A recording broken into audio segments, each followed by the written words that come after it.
Department head గారికి, అలాగే మన సీనియర్ ప్రొఫెసర్ గారు సుబ్రహ్మణ్యం గారికి, అలాగే తోటి స్కాలర్స్, గెస్ట్ ఫ్యాకల్టీ, అలాగే వియత్నమీ స్కాలర్స్, అలాగే మన department non teaching, seniors, juniors, scholars ప్రతి ఒక్కరికి కూడా ఈ యొక్క ఫేర్వెల్ పార్టీ ఫంక్షన్కి సో మీతో పాటు మమ్మల్ని కూడా భాగస్వామ్యం చేసినందుకు అందరికీ పేరు పేరున ధన్యవాదాలు.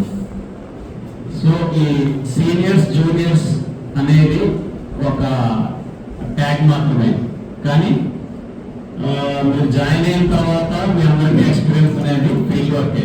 అక్కడ నుంచి బాండ్ అనేది చాలా థిక్గా, అది తెలియక అంటారో అదేం నాకు తెలియదు, కానీ సో చాలా బాగా అందరూ ఇంట్రాక్ట్ అయ్యారు. ఇదేంటంటే ఇక్కడతో అంటే ఖచ్చితంగా డే అయిన తర్వాత మనం బయటికి వెళ్ళాలి కాబట్టి వెళ్ళాను, కానీ అందరి మనసులో మాత్రం ఉంటాము. సో అందరూ నిల్చోబెట్టుకోండి.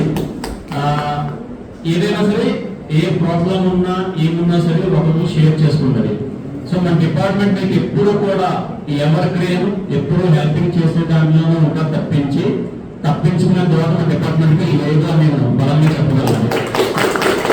అయితే ఈ ఈవెంట్కి ఏంటంటే అందరికీ ఫేవరెట్ లవ్లీ సార్ మన పాల్గొనలేరు అని మీ అందరూ ఫీల్ అవుతున్నారు.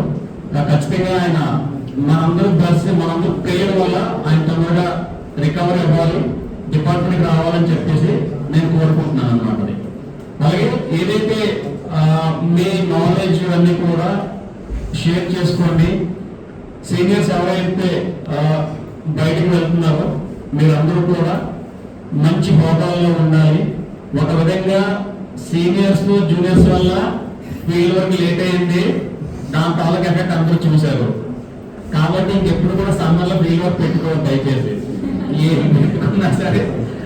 సో మనకి ఎప్పుడు ఆన్లైన్ ఉంది కాబట్టి సో దయచేసి ఈసారి ఫీల్డ్ వర్క్ అడిగారు సార్. ఫీల్డ్ వర్క్ మాత్రం కొంచెం ఎర్లీగా పెట్టండి సార్, ఎందుకంటే లక్కీగా పెనకోట్లో పిఎస్సీ ఉంది కాబట్టి సరిపోయింది. ఆ పిఎస్సీకి మనలో వాడుకున్నాం అనమాట, ఆ ఊళ్ళో కూడా వాడుకోలేదు. సో అలాగే మీ జాబ్ ఎంప్లాయ్మెంట్ అనేసరికి అంటే నాకు తెలిసి ఖచ్చితంగా అందరికి కూడా డ్రాఫ్టింగ్ స్కిల్స్ ఉంటే కనుక ఈ ఎన్జిఓస్ లో ఖచ్చితంగా మనకి జాబ్స్ ఉన్నాయి. అలాగే టీసీఆర్టీఏ ఉంది, అలాగే ఎంఐఎం ఉంది, అన్నింటిలో ఉన్నాయి. సో మీరు తర్వాత డిపార్ట్మెంట్ కి టచ్ లో ఉండండి.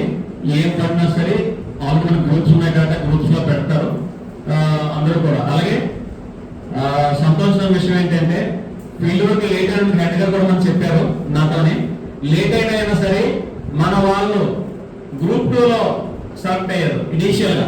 సో అది నిజంగా గ్రేటే.